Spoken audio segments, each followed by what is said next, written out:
Hey, what's up guys? Come back to TK here. In this video, I want to give my pick for this upcoming fight between Damir Ismagulov and Grant Dawson. So let's get started.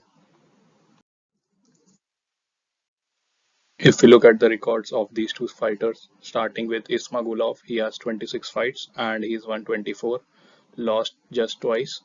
If we talk about his 24 wins, so half of those wins, that is 12, have come via knockout, and he has only one win via submission and 11 via decision. So this man is really winning fights via either knockout or going to the decision. We'll see in recent times he has only won via decision. He's not been able to knock out guys in the UFC so far. If we talk about his two losses, both of those losses have come via decision. Now let's talk about Grant. So he has 21 fights and he's won 19, lost just one. If we talk about his 19 wins, he has 4 wins via knockout, 13 wins via submission. So he is the opposite of Ismagulov. He is a submission artist. He has mostly won all his fights via submission, and he also has 2 wins via decision. If we talk about his loss, so he has just one loss, and that was via knockout a long time ago, and he also has a draw on his record. Now let's look at the physical stats and the career stats of these two fighters. Starting with the height, it is 5 feet 10 for both these fighters, so nobody really has a height advantage. Weight, so this fight will be scheduled at lightweight unless somebody misses weight.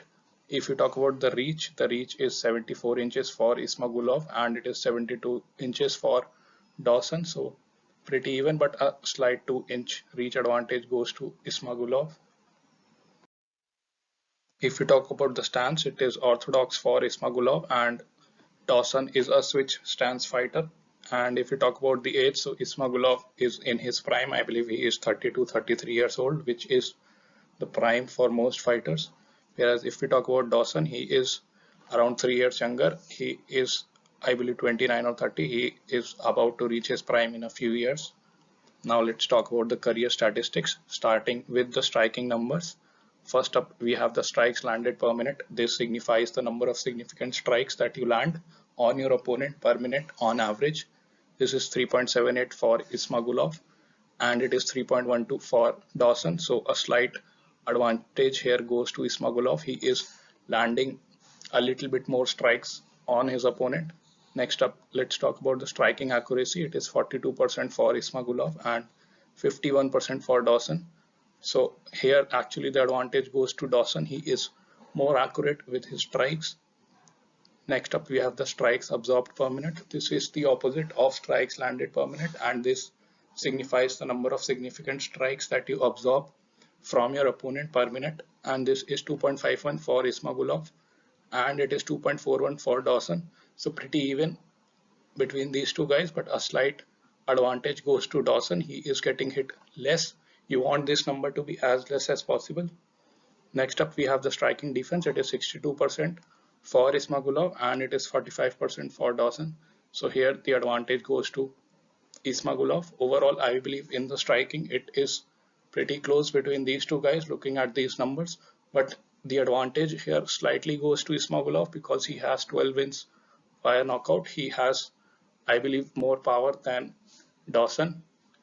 Now let's take a look at the grappling, wrestling and BJJ stats. Starting with the takedown average, it is 1.17 for Ismagulov and 3.8 for Dawson. So a huge advantage here goes to Dawson. Takedown accuracy is just 28% for Ismagulov and it is 34% for Dawson. So again the advantage here goes to Dawson as well. Takedown defense is 75% for Ismagulov and this is really good. Whereas for Dawson it is 40%. So here the advantage goes to Ismagulov. Submission average is 0. Ismagulov has never attempted a submission in the UFC so far, and if we look at his record, he has just one win out of the 24 that he has via submission. Whereas if we talk about Dawson, his submission average is 1.6.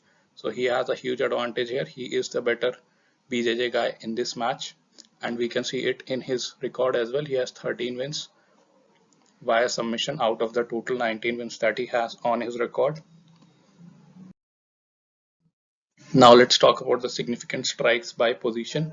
So if we talk about Ismagulov, 83% of all his strikes are in the standing position, 5% in the clinch, and just 12% on the ground. Whereas if we talk about Dawson, he has 59% strikes from the standing position, 11% in the clinch, and 30% on the ground. So he has much better ground and pound, and he uses that more in his fights compared to Ismagulov. Now let's talk about the significant strikes by target. If we talk about Ismagulov, so 55% of all the strikes that he throws are to the head, 31%, which is pretty significant, are to the body, and 14% to the leg. If we talk about Dawson, so 61% to the head, 22% to the body, and 17% to the leg. So in this case, Ismagulov goes a lot to the body compared to Dawson or most of these fighters. And if we talk about the legs, I think both are pretty even. Head, again, both are pretty even, not much difference.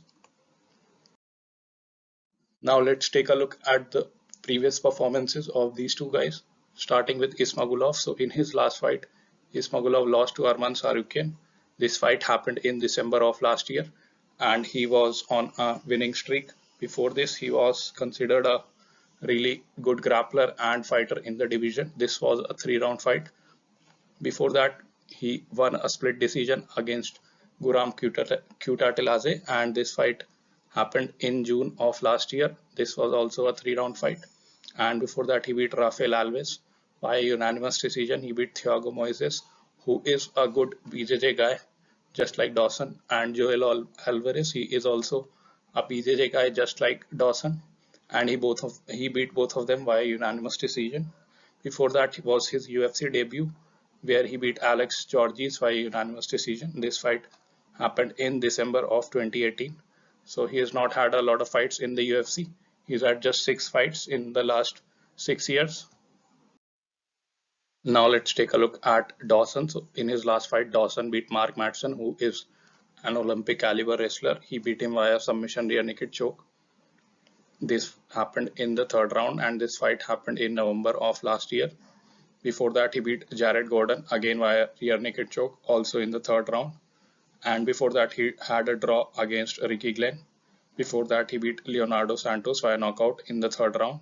He beat Nad via unanimous decision, also in the 3rd round. Derek Miner via rear naked choke in the 2nd round. Michael Trizano via rear naked choke in the 2nd round.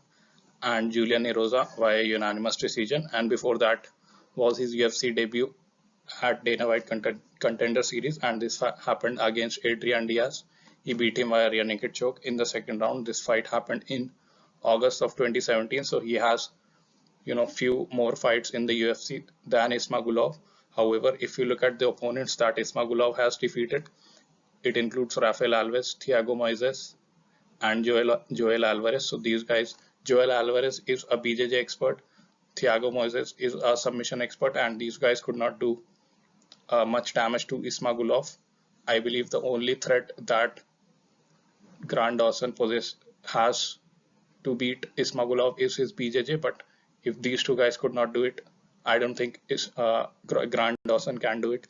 And for these reasons, if I have to pick a winner, I will have to go with Ismagulov. I believe he is a slightly better striker. I'll not say he is a lot better than Dawson. We have seen the odds. It is mostly 50-50.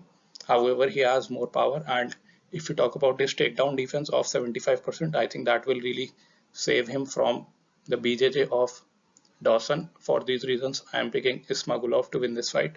Let me know what you guys think. I'll see you guys in the next video.